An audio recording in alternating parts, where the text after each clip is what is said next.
네, YTN 라디오 이재현의 뉴스 정면 승부 4부 사건 정면 보기 순서입니다.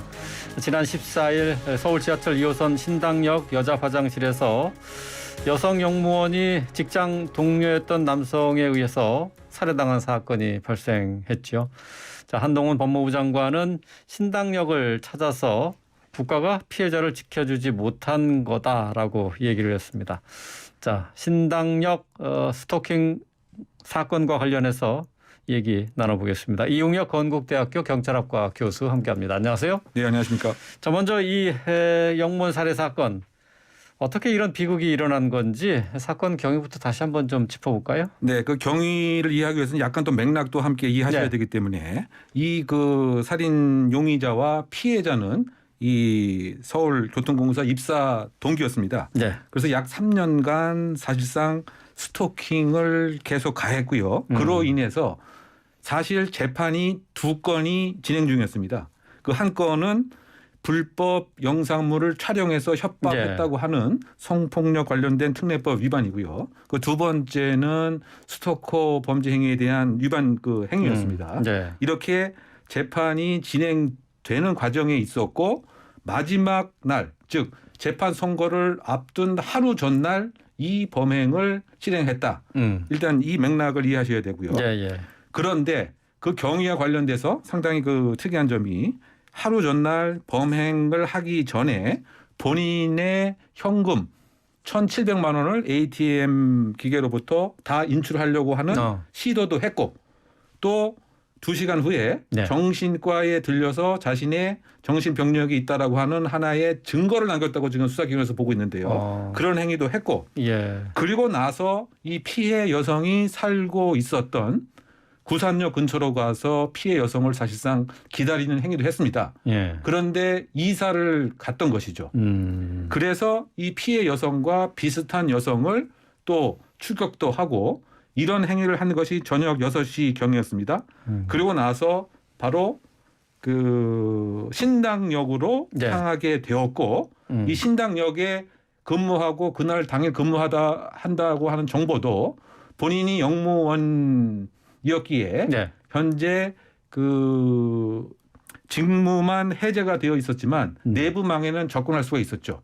그래서 근무 시간까지 정확하게 집중한 겁니다. 그래서 화장실에서 무려 1시간 10분 정도 기다리고 있다가 미리 그 준비했던 흉기 또 더군다나 미리 준비했던 샤워 비닐 캡을 그 머리에 착용한 채 여자 화장실로 들어가서 이 피해 그 여성의 그 경부 그 목이죠. 그걸 이제 아예 표적으로 삼아서 공격 행위를 그 해서 그 피해 여성이 병원에 옮겨졌습니다만 안타깝게도 그 사망을 한 것이 이 사건의 경위의 요약입니다.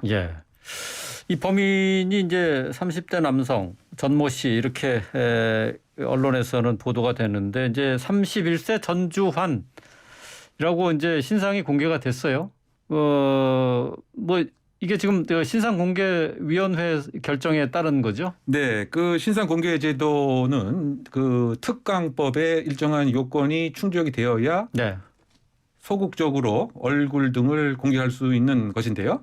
그 뭐 3가지 요건이라고 하는 것이 이 범죄가 상당히 그 중대하고 이건 상당히 끔찍한 살인이기 때문에 첫째 요건이 충족이 되고요. 두 번째는 무죄 추정의 원칙에 그 반하지 않아야 되죠. 그런데 본인이 이 자백도 했고 여러 가지 이제 증거도 있기 때문에 이것도 충족이 되고 그 세 번째는 이제 공익에 부합하느냐 여부입니다. 즉 알 권리에 대한 충족이라든가 우리 국민들이 또는 이를 통해서 다른 여죄 수사를 가능할 수 있도록 범죄에 대한 정보 추가 정보도 확보할 수 있기 때문에 이러한 그 요건에 그 부합이 되기 때문에 신상정보공개위원회를 통해서 공개가 된 거죠. 다만 그럼에도 불구하고 우리 국내에서는 적극적 공개가 아니고 소위 소극적 공개에 구간되어 있는 것입니다. 그 얘기는 경찰 관서에서 다른 쪽으로 옮긴다든가 뭐 이랬을 때 언론이 그 취재를 하도록 하고 또 뭐 관련 사진 자체를 소극적으로 취재해서 알리고 하는 것을 허용하는 것이지 그 뭐 선진국처럼 아예 현행법 자체를 바로 공개하는 그런 것은 아니기 때문에 이것에 대한 또 제도의 좀 개선이 저는 필요하지 않나 이런 생각을 해봅니다. 앞서서 이제 사건 경위 그 맥락을 한번 이렇게 쭉 훑어주셨는데 그 계획 범죄일 가능성이 높을 수밖에 없을 것 같아요. 그리고 또 전주환이 이제 경찰 조사 과정에서도 범행을 계획한 지 오래됐다 이렇게 진술했다고요? 네, 본인도 이제 그와 같은 이야기를 했지만 또 한편으로는 네. 또 변명과 방어도 또 하고 있습니다. 그 얘기는 뭐냐면 나는 우울증이 있었다라고 하는 얘기를 하고 있는 거죠. 그 우울증에 관한 그 얘기는 결국 나중에 심신미약을 주장해서 예. 형에 대한 이제 그 감경을 노리고 있는 것은 아닌가 이런 해석도 나오는 것인데요. 어쨌든 그 계획이냐 우발이냐라고 하는 그 여부는 네. 나중에 그 양형에 관련돼서 중요한 영향을 끼치는 것은 분명합니다. 예. 그래서 계속 우발이라고 주장을 하지만 지금 제가 말씀드린 일련의 그 행위들을 보게 되면 우리가 우발적이라고 하는 것은 소위 기분이 불쾌해서 인격적인 모욕을 당해서 아니면 화가 나서라고 하는 표현적 동기의 경우에 우리가 우발적 범행이라고 얘기를 합니다. 그런 경우는 보통 주변에 있는 흉기를 활용한다든가 그래서 공격을 갑자기 하는 것인데 예. 지금 제가 쭉 설명한 바에 의하면 이미 본인이 흉기를 준비를 했고 또 시간도 사전에 파악을 했고 또 범행에 대한 은닉을 위해서 여러 가지 비닐캡 등등을 다 계획을 한 것으로 볼 수밖에 없기 때문에 네. 또 본인의 입장에서는 그 우발성 또는 심신미약 우울증을 주장해서 형을 감경하려고 하지만 네. 예. 오히려 정신과 진료를 받았다고 하는 것, 즉 3시간 전에 그것은 오히려 더 이것까지 생각을 했던 정말 면밀하고 치밀한 그와 같은 심신미약이 아니고 오히려 그 주도적인 우리가 네. 심신미약이라고 하는 것은 시시변별 능력이 없다. 즉 사물이 무엇이 옳고 또 그러고 어떠한 결과가 나에게 불이익으로 올 것인지 판단하지 못하는 책임 능력의 부족을 우리가 심신미약이라고 하는데 네. 오히려 이런 것들을 보게 되면 심신미약이라기보다는 오히려 주도 면밀하고 네. 더 비난 가능성이 높은 것으로밖에 없는 요약하면 이 계획 범죄의 가능성은 거의 100%라고 평가할 수 있는 사안입니다. 예. 치밀하게 사전에 준비를 한 정황이 이제 여기저기서 발견이 되는 건데, 근데 이제 이 살해 사건이 일어나기 전에 이 전주환은 이미 이제 그 검찰로부터 징역 9년을 구형을 받았어요. 그렇기 때문에 구속이 됐어야 되는 것 아니냐 이 아쉬운 지점으로 많이 얘기를 하고 있거든요. 어떻게 보십니까? 그러니까 지금 이런 참사를 막을 수 있는 기회가 사전에 사실 2번, 3번 이상 있었다라고 보는데요. 그 첫 번째 사항이 지금 지적을 하신 바와 같이 구속영장을 청구했을 때 수사기관이 이 법원에서 발부를 했으면 이런 사항을 지금 막을 수 있었던 것은 아닌가. 그런데 다만 이제 구속영장의 사유에 포함이 안 된다. 왜냐하면 이 그 전모 씨가 사실은 주거가 일정하기 때문에 증거인멸의 그 가능성이 없다고 판단한 거죠. 그러면 구속 사유에 해당이 안 된다라고 하는 이런 그 법원의 판단이 있었는데, 근데 그럼에도 불구하고 이 구속 사유를 판단할 때 고려를 해야 될 사항도 법조항이 있습니다. 그 고려될 사항이 피해자에 대한 우려의 가능성이 높다든가 재범의 가능성이 높으면 이런 것을 고려해서 구속 사유를 달리 평가할 수도 분명히 있었던 것이죠. 그런데 사실상 요약하게 되면 이와 같은 그 스토킹 범죄의 본질을 사실은 그 판사가 제대로 이해하지 못한 이런 면이 있을 수밖에 없다. 왜냐하면 스토킹 범죄라는 것은 언제 어느 순간에 아주 급속한 속도로 강력 범죄로 발전할 수 있을 수밖에 없는 그런 특성을 갖고 있거든요. 대표적인 그 사례가 그 유명한 그 영화 배우 그 조디 포스터를 스토킹했던 그 존 행클리라고 하는 이제 이런 그 사람이 이 조디 포스터의 그 마음을 사기 위해서 심지어 레이건 대통령에까지 저격을 했습니다. 근데 이처럼 극단적인 생각과 실행을 옮기는 것이 바로 스토커 범죄의 그 특성인데 그런 재범의 가능성 피해자의 그 우려 피해에 대한 우려에 이런 고려를 그 판사가 하지 못했다고 하는 점 이 점이 첫 번째 사실 안타까운 점이고요. 두 번째 또 막을 수 있었던 것은 사실상 이제 그 경찰에서 두 번째 스토킹 관련된 범죄에 대한 위반과 관련돼서는 여러 가지 조치를 사실 취하지 않았습니다. 구속영장을 신청하지 않았을 뿐만이 아니고 예를 들면 잠정 조치에서부터 긴급 응급 조치 이렇게 법 안에 있는 것을 적극적으로 그 시행을 하지 않았다. 왜냐하면 사전에 비슷한 행위에서 구속영장이 발부가 안 되기 때문에 이와 같은 스토킹 관련 법에 있는 것도 행사하지 않았기 때문에 예. 이걸 조금 더 적극적으로 행사했으면 이와 같은 참사를 막을 수 있었던 것이 아닌가 예. 이런 그 결과론적이긴 하지만 예. 안타까운 그런 지점입니다. 좀 듣기에는 좀 황당한 얘기라고도 생각이 되는데 이 범인이 공인회계사 자격증을 갖고 있다는 것도 이게 기각 사유에 하나에 들어간 것 아니냐 이런 식의 얘기도 있더라고요. 네, 뭐 그런 평가도 이제 그 나옴직한 거죠. 그러니까 이게 뭐 공인중개사 획득 여부하고 스토커의 공인회계사. 예, 그렇죠. 예, 예. 공인회계사요. 예. 전혀 연관성이 없음에도 불구하고 그것을 참고를 했었던 것은 아닌가 이런 생각이 드는 거죠. 참 예. 근데 그 공인회계사를 이제 이 용의자가 합격을 했는데 실무 1년 기간을 마치지 않았기 때문에 공인회계사 뭐 자격증이 없었던 것인데 어떻게 본다면 그것도 하나의 좀 왜곡된 사회적 편견에 의한 판단을 그르친 또 사유가 아니었던 것인가. 예. 뭐 이런 비판적인 시각도 있습니다.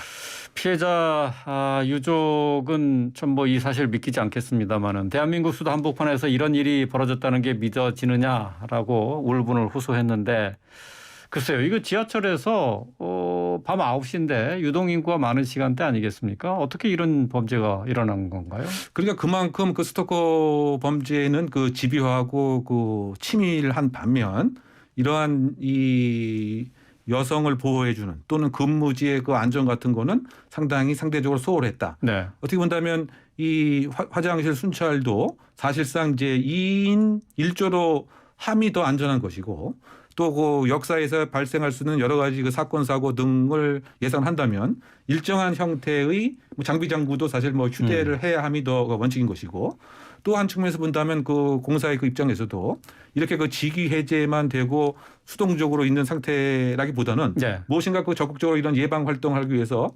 정보에 대한 차단, 물리적인 격리 등도 함께 있어야 되는데 이것 등을 다 소홀히 하고 반면 스토커는 내가 반드시 응징과 복수를 해야 되겠다라고 하는 치밀한 계획을 그 했기 때문에 네. 더군다나 사전에 동선 등을 다 파악하고 있었기 때문에 영무원으로서 어느 시각이 가장 사각지대고 어떻게 하면 공격 행위를 할 수 있을 것인가라고 하는 것을 여자 화장실을 또 택한 것이죠. 그러다 보니까 사실 그 9시 또 유동인구가 많은 지하철이지만 사실상 이 사건이 발생한 시점과 공간 자체는 그것을 다 피해 나간 사각지대적 시간과 사각지대적 공간이었다. 예, 예. 이렇게 평가가 가능한 것이 아닌가 봅니다. 예, 예. 사실 뭐 스토킹 범죄에 대해서 그렇게 심각하게 생각해오지 않았던 것도 우리 사회가 좀 반성해야 될 부분이 아닌가 싶은데 말이죠. 그 부분도 사실은 중요하다고 저는 보입니다. 예. 지금 이제 그 서울시 의원이 이렇게 발언한 것도 그런 맥락 평균적인 사고인 거죠. 그렇죠. 마음을 받아두지 않아서 뭐 네. 그런 그러니까 일이 일어났다. 뭐 이런 식의 얘기가 그것이 바로 결국은 단적인 예가 되겠 수 있죠. 단적인 얘기고 우리가 뭐 이를테면 10번 찍어 안 넘어가는 나무가 없다라고 인식했던 것.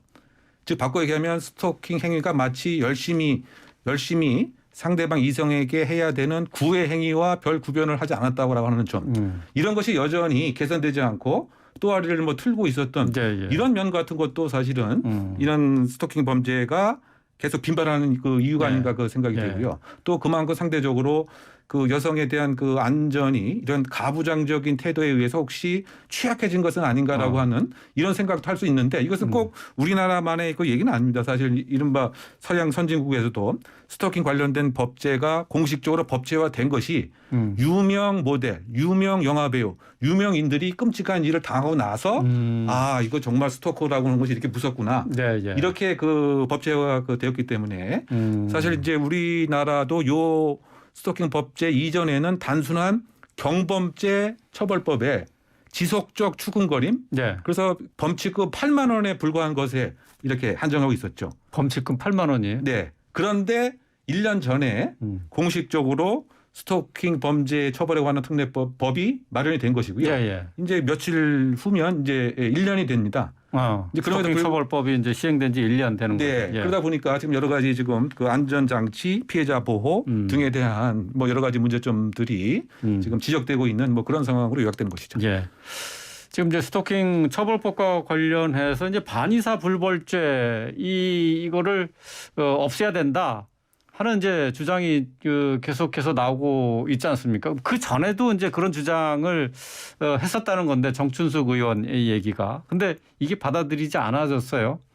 이제는 이제 반의사 불벌죄 이게 없어져야 되는 거죠. 네, 그 스토킹 현재 그 법에 여러 가지 한계점이 있습니다. 일단 첫 번째가 지금 지적하신 바와 같이 이제 그 반의사 불벌죄의 문제인데요.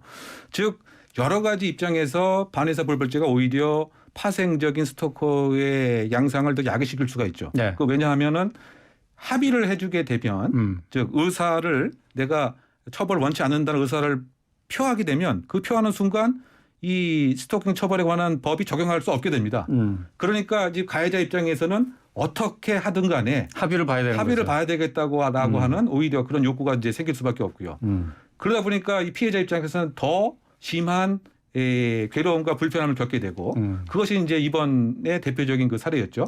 합의를 계속 받기 위해서 합의 종용하는 것 자체가 이게 또 스토킹 못지않은 범죄가 되는 거잖아요. 그렇죠. 그것이 바로 이제 불안감을 조성하게 되고 공포감을 야기시키게 되고 원치 않는 전환을 받게 되고 이러한 이제 그 반의사 불벌죄의 그 첫 번째 그 문제점이 있다고 한다면 또 그 두 번째는 이를테면 스토킹 행위를 했을 때 금지를 시킵니다. 즉 바꿔 얘기하면 100m 이상 접근하지 말아라. 네.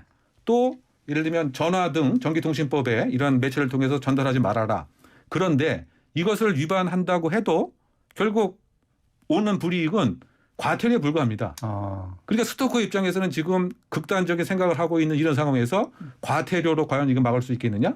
이런 것도 이제 문제가 되기 때문에 이것이 이제 그 형벌화되는 것이 필요하고 또 다른 이제 문제점은 이 피해자의 범위 자체가 예를 들면 당사자에게만 국한되어 있지만 요 그 6개월 사이에 발생했던 1년 사이에 발생했던 한국의 이런 끔찍한 스토킹 사례는 가족을 대상으로도 공격 행위를 했습니다. 그러니까 가족에 대한 범위 자체도 피해자의 범위 자체도 더 넓혀져야 되고요.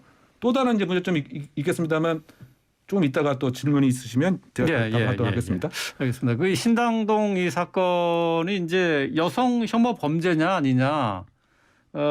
젠더 문제도 여기에 곁들여져 있는 것 아니냐. 근데 이거 가지고 또 논란이 있어요. 교수님은 어떻게 생각하세요? 그러니까 이제 이 어쨌든 이런 스토킹 범죄 또 디지털 성범죄 등의 피해자의 95%는 여성임은 이제 분명한 것이죠. 네. 그러면 이것이 무엇 때문에 가능했겠는가라고 봤을 때는 남성과 여성의 성의 불평등 때문이다라고 보는 것이 이른바 그 페미니즘적 시각입니다. 그래서 이를테면 내가 상대방 이성에게 그 사귀자고 하는 의사 표현을 했는데 거부를 받게 되면 그것을 그대로 인정해야 되겠는데 되는 원칙인데 남성의 그 우월성에 근거해서 이와 같은 거절을 했을 때는 내가 물리력을 행사해서 응징을 하겠다라고 하는 이 구조 자체는 사실상 여성이 남성에 비해서 종속되어 있는 이런 모습이라고 볼 여지가 큰 거죠. 혐오 범죄로 봐야 되는 근데 여기서 요소가 혐오 있다? 범죄와 젠더 범죄는 좀 구분해서 생각을 해야 됩니다. 혐오는 단순히 여성이기 때문에 혐오감을 갖는 것이고 그 젠더라고 하는 것은 성의 그 불균형 때문에 일정한 불이익을 이제 보는 것인데 그래서 사실은 그 이와 같은 범죄를 유엔에서는 젠더 폭력이다라고 규정을 했습니다. 젠더 폭력. 젠더 폭력이 뭐 대표적으로 지금 직장 내 성폭력에서부터 이런 그 스토킹 그리고 가정 폭력 그리고 디지털 그 성범죄 등.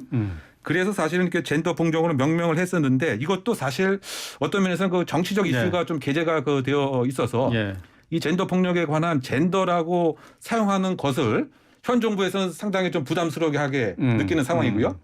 또 다른 측면에서 보게 되면 이게 젠더라고 들어가는 순간 사회 구조의 계층적인 문제 때문에 이런 범죄가 생긴다라고 하는 조금 더 진격하게 얘기하면 이게 혹시 그 좌파적 사고를 갖고 있는 생각이 아니야? 라고 하다 보니까 지금 이제 현 정부에서 여성 가족부 장관 등은 이것을 인정하기 위해서 부담을 갖는 젠더에 대한 어떤 거부감이 있다는 있는 거죠. 것이죠. 용어 자체가 말이죠. 자, 이 비극이 반복되지 않도록 앞으로 뭐 개선이 있어야 될 텐데 제도 개선 짤막하게 좀 어떤 것인지 좀 요점만 좀 짚어주시죠. 네, 요점 핵심적인 거 하나만 말씀드리면 지금 상태에서 이제 그 잠정 조치라고 하는 게 있습니다.